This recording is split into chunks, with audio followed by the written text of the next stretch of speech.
नमस्कार दोस्तों, बहुत बहुत स्वागत है गवर्नमेंट एजुकेशन में। तो दोस्तों, इस वीडियो में हम अलंकार के बारे में जानेंगे। ओके। तो आप देख सकते हो यहाँ पर मेरी राइटिंग यहाँ पर बहुत ही ख़राब है और यहाँ पर मैंने जो चीज़ें लिखी हुई हैं वो बहुत ही अलग अलग स्थानों पे लिखी हुई हैं। तो सबसे पहले तो आप एक कॉपी और पेन ले लीजिएगा। जो मैं चीज़ें यहाँ पर बता रहा हूँ उनको आपको अपनी भाषा में लिखना है। ओके, स्टेप बाय स्टेप जो चीज़ें बताऊंगा वो आपको लिखते जाना है, क्योंकि यहाँ पर उधर उधर चीज़ें हो गई हैं। ओके, तो मेरे पास टाइम नहीं था, इस वजह से मैं आपको ऐसे बता रहा हूँ। तो पहले आप इस वीडियो को सुनिए, उसके बाद से एक बार और वीडियो प्ले करके नहीं, आप खुद के नोट्स बना लीजिएगा, क्योंकि ये आपको हमेशा काम आने वाले हैं। जब तक आपका सिलेक्शन नहीं होता है तब तक तो आपको काम आने वाले हैं।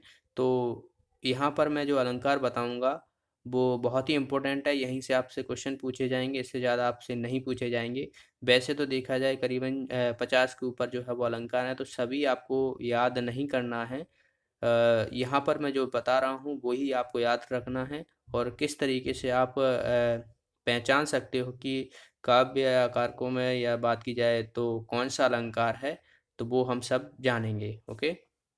तो देखिए यहाँ पर अलंकार का सबसे पहले तो हम बात कर लेते हैं। तो अलंकार जो है वो अलम और कार दो से मिलकर बना हुआ है। और अलम का मतलब होता है शोभा और कार का मतलब होता है करने वाला। यानी अगर हम एक सेंटेंस में कहें तो आपने सुना भी होगा कि काव्य की शोभा बढ़ाने वाले कारकों या तत्वों को जो है वो हम अलंकार कहते हैं। तो वही सेम जो है वो परिभाषा है, यही आपको याद रखना है। अलंकार जो होते हैं वो तीन तरह के होते हैं: शब्दालंकार, अर्थालंकार, और एक और बात की जाए तो आचार्य भोज जो थे इनके द्वारा तीसरा अलंकार जो भेद बताया गया है वो है उभया अलंकार। ओके। तो आपसे उभया अलंकार नहीं पूछा जाएगा, यही दो ही याद रखना है आपको: शब्दालंकार और अर्थालंकार। अब जो शब्दालंकार में जो अलंकार आते हैं उसको देखिए। अनुप्रास अलंकार आता है, यमक आता है, श्लेष आता है, वक्रोति आता है और विस्प आता है। ओके, तो ये 5 आते हैं और ये आपको शब्दालंकार में याद रखना है। तो एक एक करके हम इनको डिटेल में देखेंगे और किस तरीके से आप पहचान पाओगे ये सभी हम इस वीडियो में जानेंगे। तो ध्यान से आप सुनिएगा वीडियो को। देखिए, अनुप्रास अलंकार की अगर हम बात करें तो यहाँ पर अगर आपको कोई किसी में आपको पहचानना है तो वहाँ पर जो वर्ण होंगे उसकी आवृत्ति बार बार होगी, वर्णों की आवृत्ति जो होगी वो बार बार आएगी। तो उसी को जो है वो हम अनुप्रास अलंकार कहते हैं। जैसे कि यहाँ पर देखिए एग्जाम्पल दिया है: बदौ गुरुपद पदुज पराग सुरुच सुजाव सरस। ओके। तो यहाँ पर देखिए पा आया हुआ है, यहाँ पर भी पहला पा हुआ है, यहाँ पर भी आया है, यहाँ पर भी आया है, और यहाँ पर शा आया है, यहाँ पर शा आया है। तो ये क्या है, देखोगे आप वर्ण की जो आवृत्ति है वो बार बार हो रही है। तो इसमें जो है वो अनुप्रास अलंकार है। और याद रखिए, देखिए अगर आपको ऐसे भी याद ना हो तो देखिए पा जो है यहाँ पर देखिए सबसे पहले आ रहा है, तो पद के जो प्रारंभ में पहला अक्षर होगा तो उसकी आवृत्ति जो है वो बार बार हो रही है। तो वो ही जो है वो हमारा अनुप्रास अलंकार होगा। तो इसकी आपको समझ में आ गया होगा। अब हम बात करते हैं यमक। यमक का मतलब होता है अर्थ दो या दो अर्थ। ओके, किसी भी चीज़ के दो अर्थ हैं तो एक शब्द की आवृत्ति अनेक बार हो रही है। ओके, लेकिन उसके अर्थ जो है वो अलग अलग हैं। ठीक है, एक शब्द है, बार बार आ रहा है, लेकिन उसके अलग जो अर्थ हैं वो अलग अलग नहीं कर रहे हैं। जैसे कि मैं एग्जांपल दूं कि तीन बेर खाती थी वह तीन बेर खाती थी, तीन बेर खाती थी वह तीन बेर खाती थी। यहाँ पर देखिए बेर जो है वो बार बार आया है, बेर और बेर। तो इसमें एक तो बेर होता है वो फल होता है वो खाने वाला, और एक बेर होता है समय। तो यहाँ पर देखिए बेर जो है वो दो बार तो आया है, लेकिन अर्थ जो है वो दोनों का अलग अलग है, एक का फल है एक का समय है। इसी तरीके से आप देखोगे कनक कनक ते सौगुनी मादकता अधिकार, वह खाए बोराए जग या पाए बोराए। तो यहाँ पर देखिए कनक कनक आया हुआ है, तो कनक यहाँ पर शब्द तो एक ही है जो दो बार आया है, लेकिन अर्थ जो है वो अलग अलग है। एक का कनक का अर्थ है धतूरा जिसे हम बोलते हैं, और एक होता है सोना, यानी किसी को बहुत सारा सोना मिल जाए तो वो क्या होता है, पागल हो जाता है, बौरा जाता है। और धतूरा खा ले तब भी बौराया जाता है। ओके, ऐसी देखिए एक और एग्जाम्पल है यहाँ पर: काली घटा का घमंड घटा, काली घटा का घमंड घटा। तो एक तो होता है घटा जो बादल होते हैं जो काली घटा छाती है, और एक होता है घटना। ओके, मतलब कम होना। तो घमंड कम होना, काली घटा का घमंड घटा। ओके, तो यहाँ पर देखिए घटा जो है वो 2 बार आया है, लेकिन अर्थ जो है वो दोनों के अलग अलग हैं। तो यमक का अर्थ होता है 2 अर्थ निकलना किसी भी एक शब्द के। ओके, तो ये हो गया हमारा यमक। नेक्स्ट हम बात करें श्लेष। श्लेष अलंकार जो होता है उसका मतलब होता है चिपका हुआ, यानी एक शब्द है लेकिन उसके अर्थ जो है वो अलग अलग हैं। एक ही शब्द है, अर्थ अलग अलग हैं। एक शब्द में एक से अधिक अर्थ जुड़े हों उसे हम बोलते हैं श्लेष अलंकार। जैसे कि एग्जाम्पल के माध्यम से समझें कि रहीमन पानी राखिए बिन पानी सब सून, पानी गए न उबरे मोती मानस चून। तो यहाँ पर देखिए पानी आया हुआ है, पानी यहाँ पर भी आया है, पानी यहाँ पर भी आया है। ठीक है, तो यहाँ पर जो है वो अलग अलग है पानी का। तो रहीमन पानी राखिए बिन पानी सब सून, पानी गए न उबरे मोती मानस चून। तो यहाँ पर जो है वो श्लेष अलंकार होगा। इसी तरीके से आप देखोगे यहाँ पर सुवर्ण को ढूंढत फिरत कभी व्यभिचारी चोर। सुवर्ण को ढूंढत फिरत कभी व्यभिचारी चोर, यानी कभी व्यभिचारी और चोर जो है वो सुवर्ण। अब देखिए सुवर्ण का मतलब जो है यहाँ पर एक तो हो गया सुंदरी, दूसरा मतलब हो गया सोना। जो चोर होते हैं वो सोना ढूंढते हैं, और सुवर्ण एक हो गया सुंदरी। तो यहाँ पर जो है वो सुवर्ण का जो है वो 2 मतलब निकले। एक ही शब्द है लेकिन मतलब जो है वो 2 निकले, तो इसीलिए यहाँ पर श्लेष अलंकार होगा। अब यहाँ पर देखिए कंफ्यूज बिल्कुल मत होना यमक का और श्लेष का। श्लेष मतलब एक ही चिपका हुआ शब्द है उसमें निकल रहा है, लेकिन यमक की हम बात करें कि एक शब्द की आवृत्ति अनेक बार हो रही हो। एक शब्द की आवृत्ति जो है वो अनेक बार हो रही है। शब्द तो एक है लेकिन बहुत बार आ रहा है यहाँ पर, तो इसीलिए जो है यहाँ पर बात की जाए तो यमक होगा। और श्लेष जो है वो एक शब्द में एक से अधिक अर्थ जुड़े हों, तो इसे हम बोलेंगे श्लेष अलंकार। आगे हम बात करें तो देखिए यहाँ पर अभी तो हमने देखा अनुप्रास, यमक और श्लेष। अब हम बात करते हैं वक्रोक्ति की। तो यहाँ पर देखिए ये है, तो इसीलिए मैं बोल रहा था कि कॉपी पेन में लिख लेना आप। तो वक्रोक्ति की बात करें यहाँ पर, तो इसे आप पहचानने के लिए जहाँ पर वक्ता के द्वारा बोले गए शब्दों का श्रोता अलग अर्थ निकाल ले। यानी कोई बोल रहा है, जैसे मैं बोल रहा हूँ और आपको सुनाई दे रहा है, यानी श्रोता आप हो, और जब मैं बोल रहा हूँ उसका मतलब आप अलग ही निकाल रहे हो, तो वहाँ पर जो है वो वक्रोक्ति अलंकार होगा। ठीक है, वक्रोक्ति अलंकार होगा। आगे हम बात करें तो अब हम बात करते हैं यहाँ पर उपमा अलंकार की, जो कि एक अर्थ अलंकार है।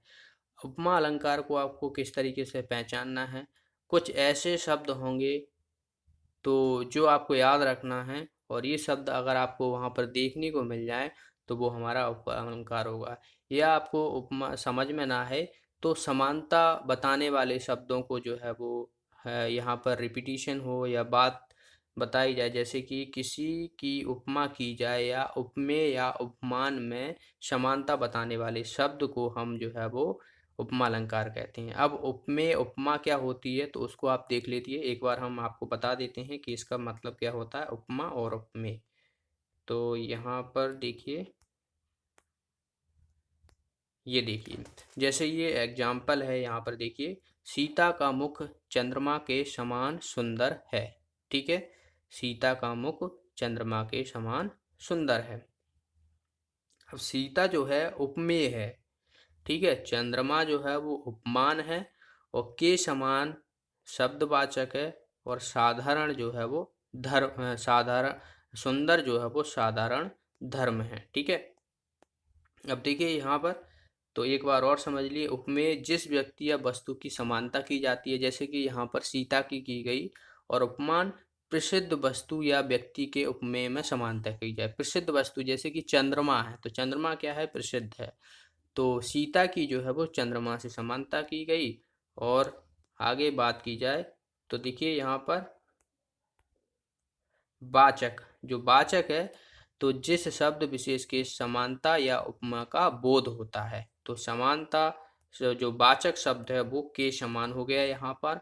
और साधारण धर्म जो है वो उपमेय और उपमान में जो गुण समान पाया जाता है या जिस समान गुण की समानता की जाती है वही जो है वो साधारण धर्म होता है। जैसे कि सुंदर, जैसे चंद्रमा भी सुंदर है और सीता माता भी सुंदर है, तो ये जो है वो साधारण धर्म हो गया। तो इसमें जो है वो उपमा अलंकार होगा। अब उपमा अलंकार के कुछ और हैं जिनको आपको याद रखना है, जैसे कि देखिए सा आ जाए, ऐसा, जैसा, ज्यों, सदृश, समान, से, सी, जैसे। अगर ये शब्द आपको मिल रहे हैं तो ये जो है वो उपमा अलंकार होगा।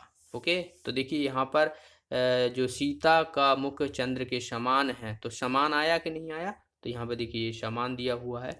तो आप आसानी से, अगर वैसे याद ना हो तो ये वर्ड आपको याद, ये शब्द याद कर लेना है, और ये आपको दिख जाए तो उपमा अलंकार आप लगा देना।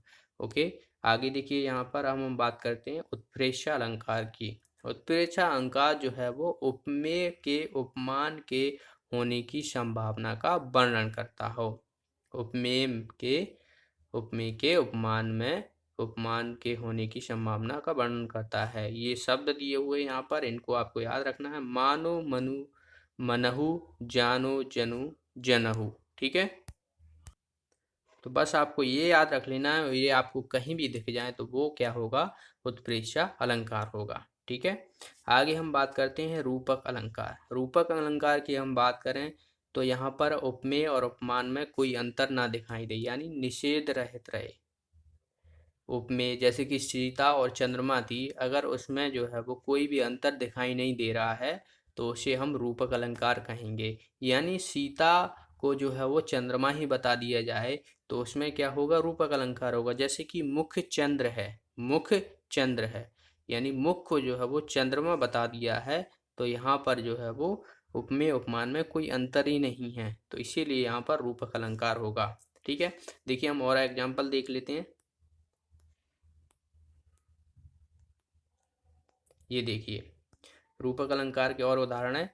तो मैया मैं तो चंद्र खिलौना ले हूँ, मैया मैं तो चंद्र खिलौना ले हूँ। अब यहाँ पर देखिए चंद्रमा और खिलौना, यानी चंद्रमा एवं खिलौना के समानता ना दिखाकर चांद को ही जो है वो खिलौना बोल दिया है यहाँ पर। ठीक है, इसी तरीके से चरण कमल बदो हरे राही, चरण कमल बंदो हरे राही। तो यहाँ पर देखिए जो चरण को कमल के समान ना दिखाकर चरणों को ही जो है वो कमल बोल दिया गया है, तो इसीलिए यहाँ पर रूपक अलंकार होगा।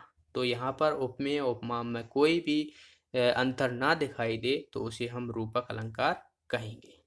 आगे हम देखें अतिशयोक्त अलंकार। अतिशयोक्त अलंकार की बात की जाए तो किसी भी चीज़ की बहुत ही अति कर देना। जैसे बहुत से लोग होते हैं ना, बहुत फेंकते हैं, बहुत से लोग बहुत फेंकते हैं, पर यहाँ पर कवि की बात की जा रही है। कवि क्या है? कोई भी चीज़ को बहुत ही बढ़ा चढ़ा कर बोल देता है, तो उसे जो है वो वहाँ पर अतिशयोक्त अलंकार होगा, यानी बहुत बढ़ा चढ़ा कर लोक सीमा से बाहर की बात कर देना, तो उसे हम अतिशयोक्त अलंकार कहेंगे। यहाँ पर देखिए एग्जाम्पल मैं आपको बताता हूँ, जैसे कि ये देखिए, देख लो साकेत नगरी है यही, स्वर्ग से मिलने गमन, स्वर्ग से मिलने गगन में जा रही। यानी जो साकेत नगरी है वही स्वर्ग है, तो यहाँ पर देखिए नगरी को ही स्वर्ग बता दिया गया है, यानी बहुत बड़ा चढ़ाकर ही बात कर दी गई है। नेक्स्ट है यहाँ पर हनुमान की पूछ में लगन न पाई आग, लंका सारी जल गई, गए निशाचर बाग। यानी हनुमान जब श्रीलंका में रावण यहाँ गए थे तो उनकी पूंछ में आग लगा दी गई थी और उन्होंने सारी लंका को जला दिया गया था, और उनकी पूंछ में जो है वो आग भी नहीं लग पाई। तो यहाँ पर देखिए कितना बड़ा चढ़ा के बोल दिया। अब हनुमान जी की पूंछ में जो है वो आग लगी होगी, तभी तो उन्होंने लंका जलाई थी। अब यहाँ पर देखिए हनुमान की पूंछ में लगन ना पाई आग, यानी आग ही नहीं लग पाई और लंका सारी जल गई। तो ये क्या कर दिया? बहुत ज़्यादा ही बढ़ा चढ़ा के बोल दिया, यानी किसी भी चीज़ की अति कर देना।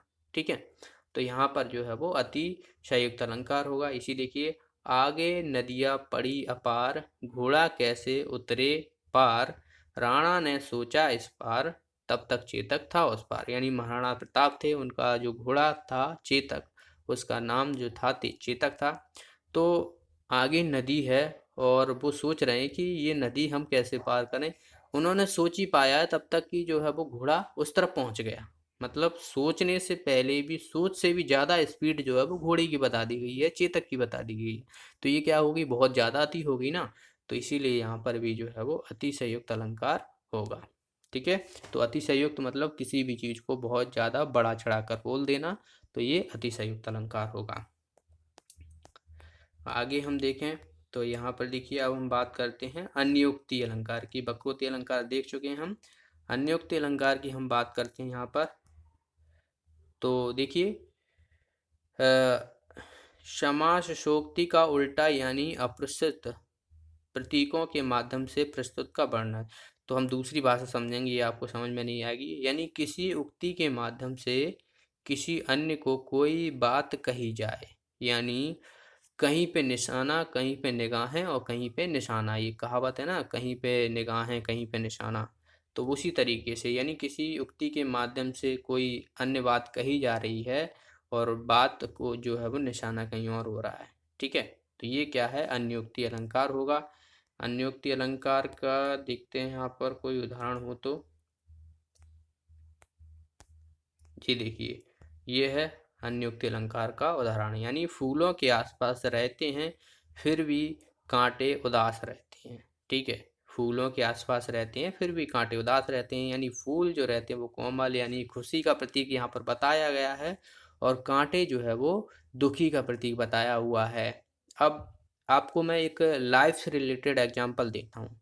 मान लीजिए आपके आसपास आपके दोस्त रहते हों और वहाँ पर सबकी जॉब लगी है। ठीक है, सभी की जॉब लगी है, किसी एक को छोड़कर। तो वो क्या होगा, देखिए सबकी जॉब तो लग गई है तो वो लोग तो खुश हैं, और जिसकी जॉब नहीं लगी है तो वो क्या खुश रहेगा, नहीं रहेगा ना, वो भी सोचेगा कि मेरी भी जॉब लग जाना चाहिए। यानी जो जॉब लगी हुई है उनको हम फूल मान लें, और जिसकी जॉब नहीं लगी है वो कांटा मान लिया जाए, तो क्या है, दुख है। तो मतलब इसका मतलब ये हुआ कि जरूरी नहीं है जो आपके आसपास सभी लोग खुश हों तो आप भी खुश हों, या जिस इंसान को दुखी है और उसके आसपास खुश हैं तो वो भी दुखी हों। तो यहाँ पर अन्योक्ति अलंकार का मतलब ये हुआ कि कोई भी चीज़ अगर खुश है तो वो कहीं पे निशाना है और कहीं पे निगाह है, तो वो एक तरीके से उदाहरण आप मान सकते हो अन्योक्ति अलंकार का, यानी किसी उक्ति के माध्यम से किसी अन्य को कोई बात कही जाए। ठीक है, आगे हम बात करें तो विशेषोक्ति अलंकार। इसका देखिए, इसमें क्या कहा गया है, कारण के रहते हुए भी कार्य का ना होना, यानी कारण तो है लेकिन कार्य नहीं हो रहा है। जैसे एग्जाम्पल देखिए यहाँ पर, नैनों से सदैव वर्षा होती रहती है तब भी प्यास नहीं बुझती, यानी नैनों से आंसू तो निकलते हैं लेकिन प्यास नहीं बुझ रही है। ठीक है, तो इसमें क्या होगा, विशेषोक्ति अलंकार होगा ऐसे उदाहरणों में। यानी कारण तो है लेकिन प्यास नहीं बुझ रही, यानी पानी तो मिल रहा है लेकिन प्यास फिर भी नहीं बुझ रही। चलिए आपको एक एग्जाम्पल जीवन से एक और देता हूँ, कि आप पढ़ाई तो कर रहे हो और आप बिल्कुल काबिल हो, लेकिन जब तक सरकार जॉब ही नहीं निकाल रही है तो क्या है, आपकी पढ़ाई वेस्ट है ना। इसी तरीके से कि नैनो से सदैव वर्षा तो होती है लेकिन प्यास नहीं बुझ रही, हम पढ़ाई तो कर रहे हैं लेकिन हम उसे रिजल्ट नहीं मिल रहा है, क्योंकि जो सब भर्ती हैं वो नहीं निकल रही हैं। तो वो भी आप एक एग्जाम्पल रियल लाइफ का सुन सकते हो, कि कारण तो है कि हमें जॉब चाहिए भाई, कारण हम तैयारी जो कर रहे हैं उसका कारण है कि हमें जॉब चाहिए, लेकिन कार्य नहीं हो पा रहा है क्योंकि सरकार जो है वो भर्तियां नहीं निकाल रही है। तो इसका क्या हो जाएगा, विशेष उक्ति अलंकार हो जाएगा। नेक्स्ट है यहाँ पर देखिए, सहयोक्ति अलंकार। सहयोक्ति अलंकार मतलब सार्थक शब्द के बल से जहाँ एक शब्द से अनेक अर्थ निकले। ठीक है, सार्थक शब्द से बल से जहाँ एक शब्द से अनेक अर्थ निकलें। इसमें जो सहायक शब्द हैं उनको आपको याद रखना है, सह संग साथ। अगर आपको ये वर्ड मिल जाए, ये शब्द मिल जाए, तो आप समझ लेना वो सहयुक्तीय अलंकार होगा। ठीक है, नेक्स्ट है यहाँ पर संदेह अलंकार। संदेह अलंकार की बात की जाए तो उपमेय में उपमान का संदेह हो, उपमेय में उपमान का संदेह हो। जैसे यहाँ पर देखिए, यह मुख है या चंद्र, यह मुख है या चंद्र, यानी कंफ्यूजन है, संदेह है कि ये भाई ये मुख है या चंद्रमा है, यानी बहुत ही ज़्यादा सुंदर है ये तो चंद्रमा कहें या मुख कहें, तो यहाँ पर देखिए यह मुख है या चंद्रमा, तो यहाँ पर संदेह प्रकट हो रहा है, तो इसीलिए संदेह अलंकार होगा। नेक्स्ट देखते हैं यहाँ पर, देखिए विश्वालंकार की अगर हम बात करें तो जब आदर, हर्ष, शोक, विस्मयबोधक आदि भावों को व्यक्त करने के लिए शब्दों की पुनरावृत्ति की हो तो उसे जो है वो हम विश्वालंकार कहते हैं। जैसे कि देखिए मोहि मोहि मोहन को भयो राधामय, राधा मन मोहि मोहि मोहन मय मय। तो यहाँ पर देखिए आदर, हर्ष, शोक, विस्मय, तो यहाँ पर क्या हो रहा है, मोह, हर्ष, आदर हो रहा है। तो यहाँ पर देखिए मोह मोह बार बार आया हुआ है, ठीक है, भाव को प्रकट कर रहा है कि मोह मोह मोहन को मन भयो राधा में, और राधा मन भय मोहन को, यानी मोहन का जो मन है वो राधा की तरफ है और राधा का जो है वो मोहन की तरफ है, ठीक है। तो इसमें जो है वो विश्वालंकार होगा, यानी आदर्श, हर्ष, शोक आदि भावों को व्यक्त करने के लिए जो शब्दों की पुनर्वर्ती यानी बार बार आए तो उनको जो है वो हम विश्वालंकार कहेंगे। आगे देखिए यहाँ पर ये तो संदेह अलंकार का जो है, आप देखिए यहाँ पर संदेह अलंकार के बारे में हम जान लेते हैं। अगर आपको विषय का अनिश्चित ज्ञान हो, संदेह अलंकार होगा, उसमें आपसे पूछा जाए तो उसमें विषय का अनिश्चित ज्ञान रहे, यह अनिश्चित समानता पर निर्भर हो, अनिश्चित का चमत्कार वर्णन हो, यानी यह काया है या शेष उसी की छाया। उदाहरण है संदेह अलंकार का, यह काया है या शेष उसी की छाया, क्षण भर उनकी कुछ नहीं समझ में आया। यानी जो काया हम बोलते हैं देह शरीर को बोलते हैं, और छाया जाहिर सी बात है। तो कंफ्यूजन हो रही है, निश्चित नहीं हो पा रहा है कि ये उसका शरीर है या उसकी छाया, यानी बहुत ही दुबला पतला है कोई लड़का या लड़की, तो लोग सोचते हैं कि भाई तू छाया है या शरीर है ये तेरा, ठीक है। तो क्या है, निश्चित नहीं हो पा रहा है, समानता निर्भर नहीं हो पा रही है, अनिश्चित समानता पर निर्भर हो तो वहां पर जो है वो संदेह अलंकार होगा, ठीक है। जैसे कि हमने कहा था कि मुख चंद्र है, मुख है या चंद्र है, तो उसमें भी संदेह हुआ था, वो ही संदेह का अलंकार था, ठीक है। तो ये अलंकार थे सारे, ठीक है। तो मेरी राइटिंग यहाँ पर बहुत ही आपको शायद इनमें समझ में ना आए, लेकिन जो मैंने पढ़ाया हुआ है उसे आप समझिएगा और इस वीडियो को दोबारा देखिएगा, और जो मैंने बताया हो उसको स्टेप बाय स्टेप जो है वो लिखिए, और आपको बार बार रिवाइज करना है। और इसके बाद जो है आप क्वेश्चन को अटेम्प्ट कीजिए, आपको हर चीज़ समझ में आई है जो मैंने बोला है, आप क्वेश्चन अटेम्प्ट कीजिए, आपके एक भी क्वेश्चन जो है वो गलत नहीं होंगे, ओके। तो वीडियो को लाइक और शेयर जरूर करना। मिलते हैं अगली वीडियो में। Thanks for watching the video. Have a nice day.